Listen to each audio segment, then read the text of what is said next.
নমস্কাৰ বন্ধু বান্ধৱীসকল, আদৰণি জনাইছোঁ NS টিপছ এণ্ড ফাৰ্মিঙলৈ। আজি আকৌ আপোনালোকৰ মাজত এটা নতুন ভিডিঅ' লৈ আহিছোঁ আৰু এই ভিডিঅ'ত আমি আলোচনা কৰিম যে খাচী গাহৰি পুহিলে বেছি লাভ হয় নে মাইকী গাহৰি পুহি পোৱালি প্ৰডাকশ্যন কৰিলে বেছি লাভ হয়। এই টপিকৰ ওপৰত আমি আজি আলোচনা কৰিম। আপোনালোকেও দেখা পাইছে কিজানি নিজৰ গাঁৱত কোনোবাই মাইকী গাহৰি পুহি ভাল পায়, কোনোবাই খাচী গাহৰি পুহি ভাল পায়। যেহেতু আমি গাহৰি পুহোঁ, ইয়াৰ মেইন উদ্দেশ্য হ'ল টকাৰ উপাৰ্জন।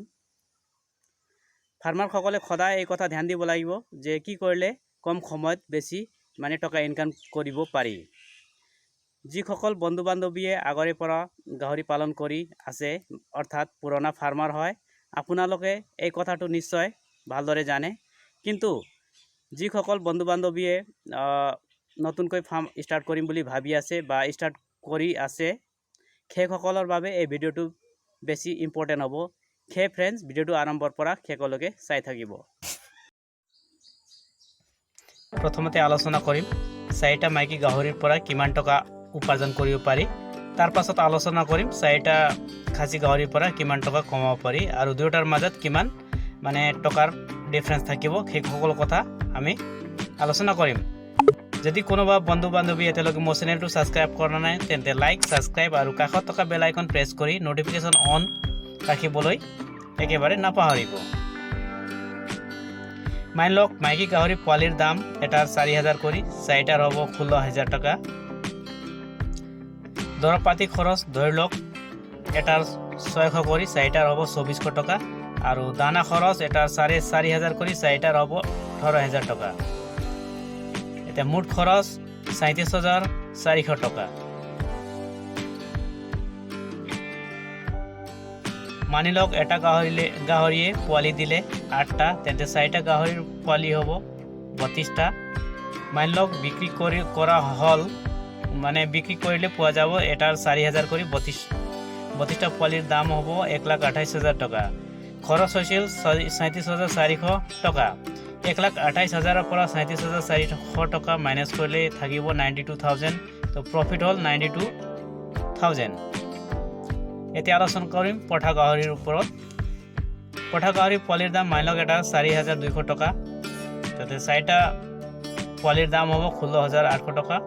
দৰৱ পাতি খৰচ এটা 500 কৰি, 4টাৰ হ'ব 2,000 টকা আৰু দানা খৰচ 600 প্ৰতি পাৰ মান্থ কৰি, 4টাৰ হ'ব 2,400 টকা এক মাহত। তেন্তে 2,400 কৰি 8 মাহৰ হ'ব 19,200 টকা। তো মুঠ খৰচ হ'ল 38,000 টকা।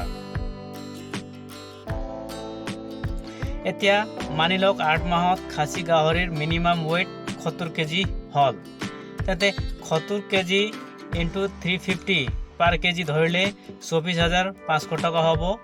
24,500 টকা এটা গাহৰিৰ দাম হ'লে 4টা গাহৰিৰ টোটেল দাম হ'ব 98,000। তো খৰচ হৈছিল আমাৰ 38,000 টকা। 98,000ৰ পৰা 38,000 মাইনাছ কৰিলে থাকিব 60,000। তো প্ৰফিট হ'ল 60,000। লগতে খাচী গাহৰিৰ প্ৰফিট 60,000 ইন 8 মান্থছ। 8 মাহত 60,000 টকা লাভ হয় আৰু মাইকী গাহৰিৰ লাভ হয় 92,000 11 মাহত। দুয়োটাৰ মাজত পাৰ্থক্য হ'ল 32,000। লগতে খাচী গাহৰিৰ মূলধন 0 হৈ থাকিব আৰু মাইকী গাহৰিৰ মূলধন 4টা গাহৰি থাকি যাব। এটা গাহৰিৰ দাম 20,000 কৰি, 4টাৰ হ'ব 80,000 টকা।